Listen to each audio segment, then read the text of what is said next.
Marami sa internet ang nagulat at sinabi pa ng ilan na ang malalaking ahas na ito raw ay AI. Well, ang napakalaking ahas na ito ay hindi anaconda. Ito ay reticulated python na mas mahaba pa kung ikukumpara mo sa green anaconda. Sa laki nga nila ay may mga ilang pangyayari ang napapaulat na nilulunok nila ang hindi pangkaraniwan tulad ng bisirong baka, kambing at kalabaw, maging ang mga usa at ilang hayop sa wild. May naiulat din na noong June 21, 1999, isang uso ang nilamon ng reticulated python, isang Malaysian bear na kilala ring mabangis at palaban, pero wala siyang nagawa sa laki ng python na lumunok sa kanya. Sa sukat na lamang ng mga python na to na humahaba ng 10 hanggang 20 talampakan ay siguradong may kalalagyan ang mapupuluputan nila. At ang naiulat din na pinakamahabang python ay umabot lang naman ng 20 talampakan. Halimbawa na lang ng nahuling ito noong 2021. Ang sabi pa sa caption ay halos 6 na metro ang haba nito o aabot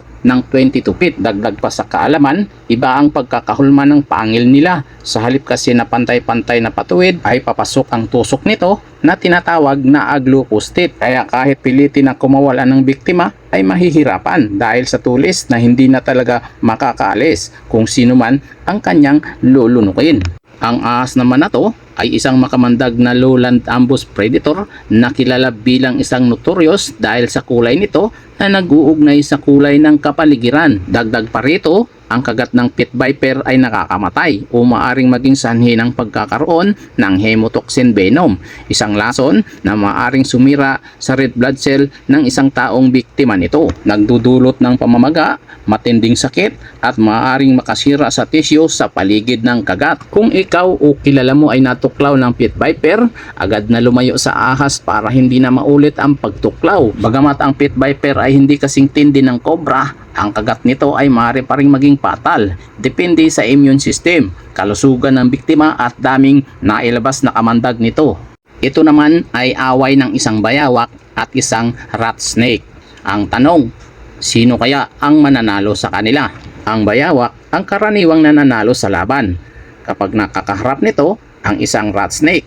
Ang bayawak kasi ay may makapal at matigas na kaliskis na nagsisilbing baluti laban sa kagat ng ahas. May malakas na panga ang bayawak na kayang dumurog ng buto at matatalim na kuko para pilayan ang ahas.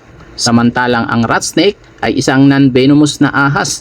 Nakadepende lamang ito sa pagpupulupot o constriction na hindi epektibo laban sa malalaki at malalakas na bayawak. Likas na matapang ang bayawak at sanay lumaban kahit pa sa mga makakamandag na ahas. Bagamat mabilis at agresibo ang rat snake, sa bandang huli ay madalas itong nauubusan ng lakas at kinakain na lang ng bayawak.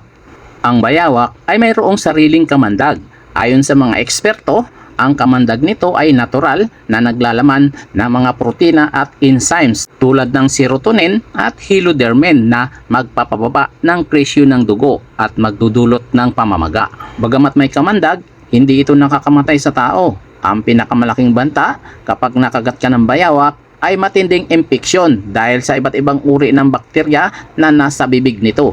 Kung makagat ka ng bayawak, ang pinakamainam na gawin ay hugasan agad ang sugat gamit ang malinis na tubig at sabon at magpatingin agad sa doktor para sa tamang antibiotic. Samantalang ang rat snake ay karaniwang walang kamandag. Sila ay mga constrictor na pumapatay ng kanilang biktima sa pamamagitan ng pagpulupot at pagpipigil ng kanilang hininga. Ang kanilang kagat ay hindi mapanganib sa tao kahit na maaari silang manlaban kapag na-corner. Dahil sa kanilang laki at kulay, madalas silang napagkakamalang makamandag na ahas tulad ng cobra.